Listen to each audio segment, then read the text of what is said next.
Wingspan is a competitive bird collection engine building game for 1 to 5 players. As bird enthusiasts, you will be attracting birds to your wildlife preserves by gaining food tokens from the bird feeder, having birds lay eggs, and expanding your bird collection by adding even more birds to their respective habitats. In order to set up a game of Wingspan, shuffle all the bird cards into a deck and place it next to the bird tray to populate the tray with 3 face-up bird cards. Place all the eggs and all the food tokens in a supply in the center of the board. Set up the bird feeder and toss dice into the back of it. Next, grab the goal board and place it green side up for your first game. Then shuffle the goal tiles and add 1 to each round. Shuffle the bonus cards into a deck as well and place it on the table. Then hand each player a player mat, 8 action cubes of 1 color, 2 random bonus cards, 5 random bird cards, and 5 food tokens, 1 of each type. Then each player can keep up to 5 bird cards and discard the others, but for each bird card you keep, you must discard 1 food token. As for the bonus cards, keep 1 and discard the other. And the final thing is randomly select a first player and give that player the first player token. A game of Wingspan is played over 4 rounds. A round consists of all players taking turns, 1 at a time, taking actions until they have placed all of their action cubes. Continue doing this for 4 rounds, and at the end of 4 rounds, you will score the game, and whoever has the most points will win. Once you have set up the game, the first player can take their first turn. On their turn, they can do 1 of 4 things. Play a bird from your hand, gain food and activate forest bird powers, lay eggs and activate grassland bird powers, or draw bird cards and activate wetland bird powers. When you want to play a bird card from your hand, take 1 of your action cubes and place it above the column you wish to add the bird card to. Bird cards can be placed in the leftmost empty slot in each habitat. Some columns require an egg cost to play a bird card in them. Pay that cost first. Then you will play the bird card's food cost located in the top left corner of the bird card and place the bird in its corresponding habitat. Lastly, if that card has a when played ability, go ahead and carry out that ability now.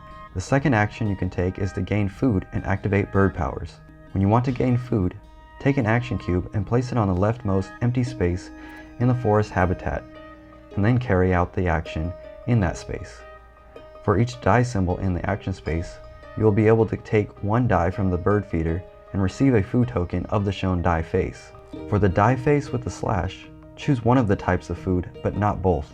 If the slot where you placed your action cube shows a card to food conversion bonus, you may discard at most 1 bird card from your hand and choose an additional die from the bird feeder. If at any time all the dice have been taken, immediately throw all 5 dice back into the bird feeder. Also, if all the dice in the bird feeder show the same face, including if there is only 1 die, and you are about to gain food for any reason, you may first throw all 5 dice back into the bird feeder. The die face with the slash is considered 1 face. Finally, take your action cube and move it to the next spot on the left. If it contains a bird card with a when activated ability, then you may activate it now. Otherwise, continue moving your cube to the next slot and activating birds. Once the cube hits the end of the board, leave it there and your turn is now done. The third action a player can take is to lay eggs and activate grassland bird powers. Take your action cube and place it in the leftmost empty slot in the grassland habitat. Then for each egg symbol shown, you may take 1 egg from the supply and add them to your bird cards. If the slot where you placed your action cube shows a food to egg conversion bonus, you may discard at most 1 food token of any type to take an additional egg from the supply. You can place eggs onto any combination of bird cards on your board, but each bird has an egg limit located on the left side of their card. A bird may never hold more than this. Finally, take your action cube and move it to the next spot on the left. If it contains a bird card with an when activated ability, you may activate it now. Otherwise, continue moving your cube to the next slot and activating birds. Once the cube hits the end of the board, leave it there and your turn is now done. The last action you can take is to draw bird cards and activate wetland bird powers. Take your action cube and place it in the leftmost empty slot in the wetlands habitat. Then for each card symbol shown, you may take 1 bird card from the bird tray or from the top of the bird deck. Cards from the tray do not get immediately refilled. Instead, refill the tray at the end of your turn. There is no hand limit. If the slot where you placed your action cube shows an egg to card conversion bonus, then you may discard at most 1 egg to take an additional bird card. Finally, take your action cube and move it to the next spot on the left. If it contains a bird card with an when activated ability, you may activate it now. Otherwise, continue moving your cube to the next slot and activating birds. Once the cube hits the end of the board, leave it there and your turn is now done. Bird cards fall into 3 categories: when activated, once between turns, and when played. When activated abilities may be activated from right to left whenever you use the corresponding habitat. Once between turns abilities may be used only once during another player's turn, and are triggered at different times depending on the card text. And a when played ability is activated only once when played. There are a number of different symbols on bird cards that require special attention. In the top left corner are the habitats that a particular bird can be played, including the food cost to play the card. On the left is the bird feathers, or points, that card awards at the end of the game.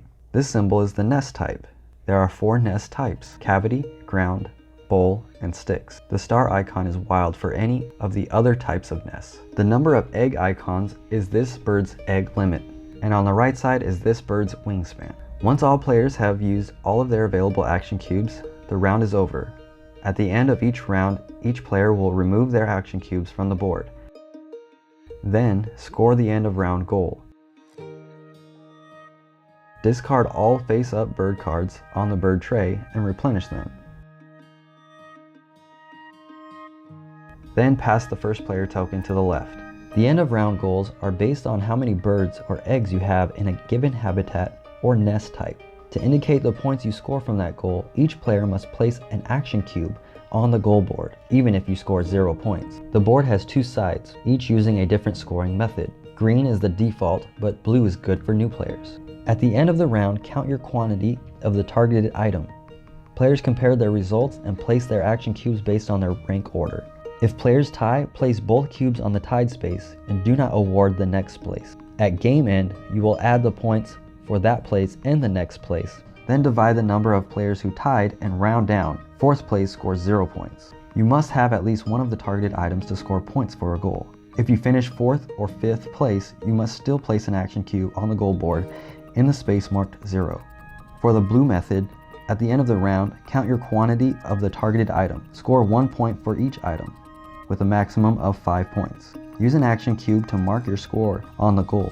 If you do not have any of that item, you must still place an action cube on the goal board in the space marked 0. At the end of the 4th round, use the score pad to tally up each player's points. There are 6 categories that a player can score points in: bird cards, bonus cards, end of round goals, eggs on cards, food on cards, and tucked cards. The player with the most points wins. In the case of a tie, the player with the most unused food tokens wins. If there's still a tie, they share the victory.